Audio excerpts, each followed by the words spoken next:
Le urne, il voto, l'affluenza, il risultato, i commenti, le telecamere di Antenna 3 in scena per raccontarvi tutto questo in tempo reale e fornirvi come sempre la massima informazione. Una maratona per seguire il referendum sull'autonomia e tenervi aggiornati sulla consultazione con le consuete finestre informative negli orari dei TG 18:30, 19, 19:30 ed un ultimo aggiornamento alle 20:45 e poi spazio all'approfondimento di 20 e 10 con una puntata speciale referendum dalle 22:45, a pochi minuti dalla chiusura dei seggi e l'inizio dello spoglio delle schede. Vi terremo compagnia con una lunga trasmissione che seguirà nel corso della nottata la conclusione dello spoglio.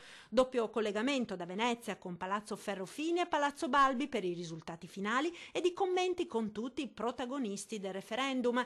E poi ospiti in studio per discutere a caldo sul voto: Massimo Bitonci della Lega Nord, Roberto Caon di Forza Italia, Federico D'Inca del Movimento 5 Stelle e Giovanni Tonella del Partito Democratico. Infine, ma non di minore importanza, la linea diretta con i telespettatori attraverso i social, un canale privilegiato per dare voce proprio a voi.